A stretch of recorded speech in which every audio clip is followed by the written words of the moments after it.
Protecting Community Character, the Certified Local Government Program in South Carolina, presented by the South Carolina State Historic Preservation Office.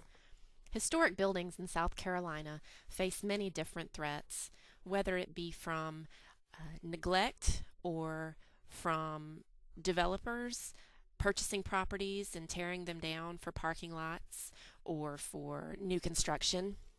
But we, as a community, need to become more aware of what can happen to historic buildings when they are left abandoned or when they fall into the wrong hands.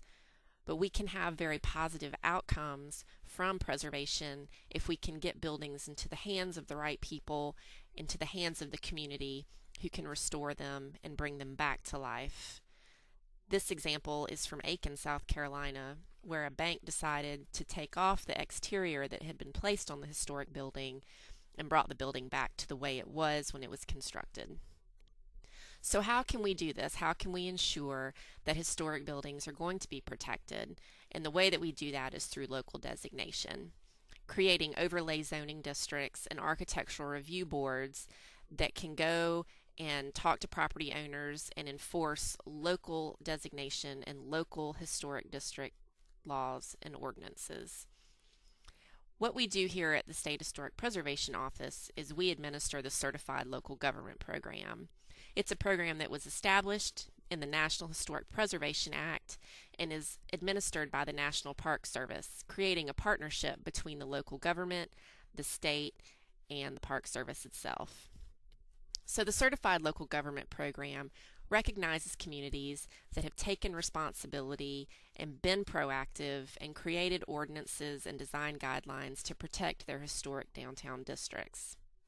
Certified Local Government Program requires that a community have an established preservation program, which includes a preservation ordinance, a qualified board of architectural review, that local government maintains their inventory of historic properties through surveys every 5 to 10 years, and the local government encourages public participation not only in the design review process, but is also proactive in educating the community about preservation issues.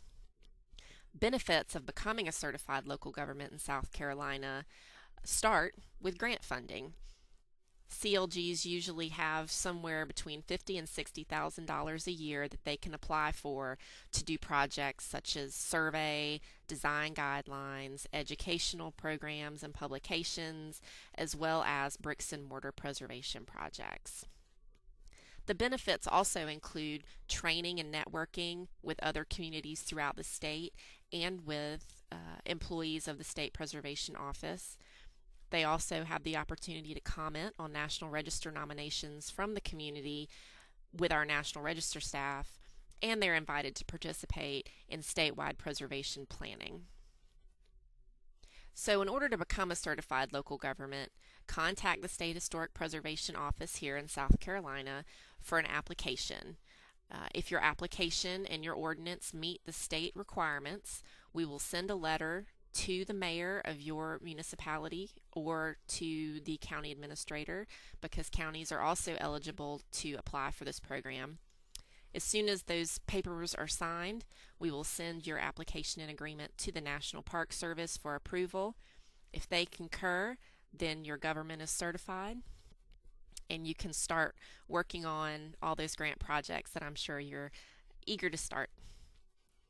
For more information on the local government program in South Carolina, you can contact Jennifer Satterthwaite, the Outreach and Local Government Coordinator with the South Carolina State Historic Preservation Office.